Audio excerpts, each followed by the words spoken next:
I'm often asked what it was like being the daughter of John Poyner Wyatt. He was dynamic, he was witty, he was intelligent. It was absolutely brilliant being his daughter.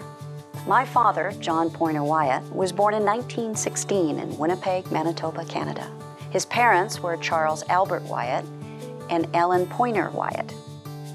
They had immigrated from Glossop, Derbyshire, and I was told that they immigrated because grandfather needed to find work. My grandfather did find work as a train conductor. He was the one that would walk up and down the aisles taking the money and the tickets from the passengers. And his wife was at home taking care of my father's older sister, Elsie, as well as him. Dad wanted to be a history professor, but my grandfather, his father, said, "You will be a doctor." It was a financial strain for my grandfather to put my father through university. Among the family papers, I found an envelope carefully marked in my grandfather's handwriting, invoices I paid for John's university. $110 in 1932, $159.50 in 1933, and that included a $5 fee for the year's laboratory. He entered the University of Manitoba in 1932 when he was 16 years of age and was a doctor by the time he was 22. He started his medical training on a fellowship under Sir Frederick Banting and William Boyd at the Banting Institute and at Harvard Medical School. Then World War II struck. He left his fellowship and volunteered for the war like many other Canadians. He served in the Royal Canadian Army Medical Corps and in the Northwest European Theater as a consultant uropathologist to the 21st Army Group. Mother had mentioned he was embarrassed being the youngest doctor in World War II. So he used to lie about his age and tell everyone he was 30 years of age. After several years of war, he asked my mother, Isabel Edith Gillespie, to marry. They married in their Army uniforms and honeymooned in Paris. After the war, they moved to Boston, and he was able to complete his Banting Fellowship. And that's where my oldest brother, Charles, was born. And then after the fellowship ended, they moved to St. Louis, Missouri, where Dad took a position as a professor and head of the Department of Pathology at St. Louis University, where he was involved in black lung research. His students had said he was an entertaining lecturer and renowned for his wit and way with words in the classroom. He was also the pathologist in chief for the coroner's department for the city of St. Louis. And the family grew. After Charles was born in Boston, then Gordon was born in St. Louis, Philip was born in St. Louis,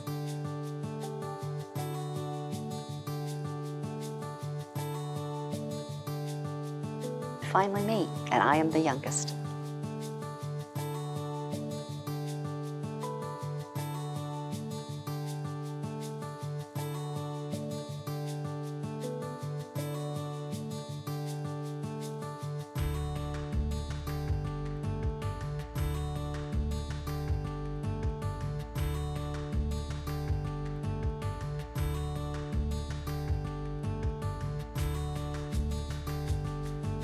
In the summers, we used to go to a cabin in the Ozarks on the Jacks Fork River. I remember it had this big rope swing, and we'd pull it back and jump on and just swing out into the river and then let go into the splash of the water. The cabin didn't have an indoor toilet, just only the outhouse.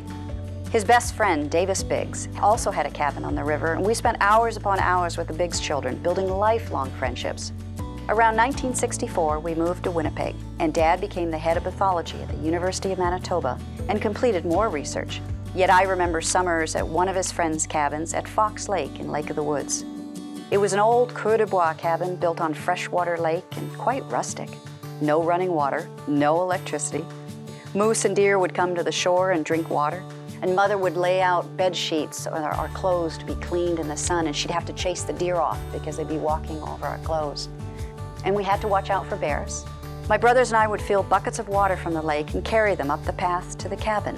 We'd play in canoes for hours, pick blueberries, swim, then fish for trout and eat the fish for dinner.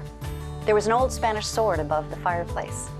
And one day my brother Philip decided to take his lunch, a peanut butter sandwich, out to the outhouse. There happened to be a bear that was eating blueberries just above the outhouse on a little cliff.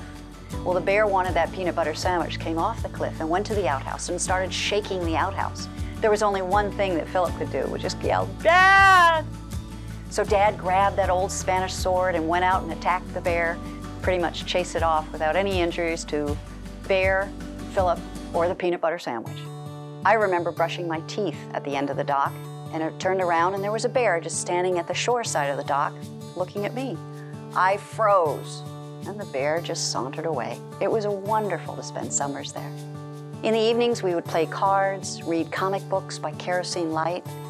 I remember dancing with my father. We had an old phonograph with that crank up, the wind up crank on the side of the machine, and I'd crank that up and I'd put on a '78 record, and it would be a tune like In the Mood or String of Pearls, and my father and I would dance.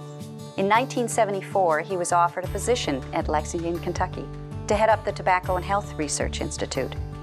Dad was a specialist in pulmonary diseases research. He had published over 100 articles covering viruses and diverse lung injuries. The boys grew up as I did, and we all gather in Kentucky for Christmas, still teasing one another, hiding our faces away from the camera, or just enjoying being in each other's company. I was visiting California last year in 2018, and my husband Lynn and I attended a wine tasting festival. We ran across a fellow who was in his 70s, and he mentioned he had been a pathologist. So Lynn said, "Well, do you know Dr. John Poyner Wyatt?" And the pathologist answered, "John Poyner Wyatt, I've read all of his articles. I've studied his work.